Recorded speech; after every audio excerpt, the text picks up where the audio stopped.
नमस्कार, ETV भारतमध्ये आपलं स्वागत। आपण पाहत आहात न्यूज टाइम। जिथे शरद पवार आहेत तिथे खरी राष्ट्रवादी आता नव्या जोम्यानं कामाला लागण्याचा निर्धार आम्ही केलाय आणि आम्हीच विजयी होणार। शरद पवार गटाचे प्रदेशाध्यक्ष जयंत पाटलांची प्रतिक्रिया। निवडणूक आयोगाच्या निकालावरून उपमुख्यमंत्री देवेंद्र फडणवीसांचा शरद पवारांवर हल्लाबोल। 2019 मध्ये लोकशाहीचा मुर्दा पाडणाऱ्यांना जागा दाखवली, हा निर्णय अपेक्षित होताच, फडणवीसांची प्रतिक्रिया। शरद पवार गट सर्वोच्च न्यायालयात जाण्याअगोदर अजित पवार गटाकडून न्यायालयात कॅव्हेट दाखल। निर्णयावेळी आमचीही बाजू ऐकून घ्यावी, अजित पवार गटाकडून याचिकेत केली मागणी।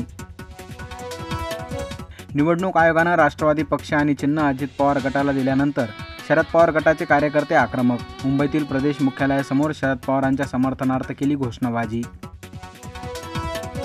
काँग्रेस मागासलेल्या लोकांचा सर्वात मोठा विरोधक, विरोधातच राहणं हे पसंत करतात। राज्यसभेत बोलताना पंतप्रधान नरेंद्र मोदींचा काँग्रेसवर हल्लाबोल।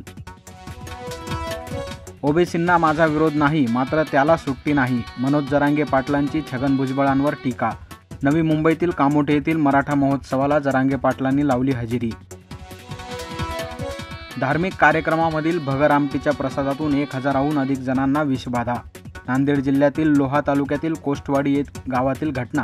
रुग्णालयात जाऊन अशोक चव्हाणांनी घेतली रुग्णांची भेट।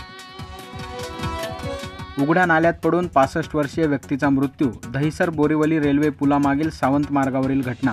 ओमप्रकाश शर्मा असं मृत व्यक्तीचं नाव। पुण्यातील हिरे व्यापाऱ्याची गुवाहाटीतील हॉटेलमध्ये हत्या। बंगाली जोडप्याला अटक, प्रेम प्रकरणातून हत्या केल्याचं उघड।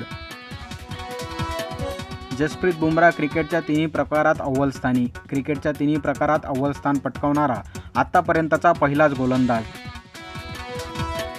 व्हॅलेंटाईन डेच्या निमित्तानं शाहरुख खानची पत्नी गौरी खाननं मुंबईत सुरू केलं रेस्टॉरंट।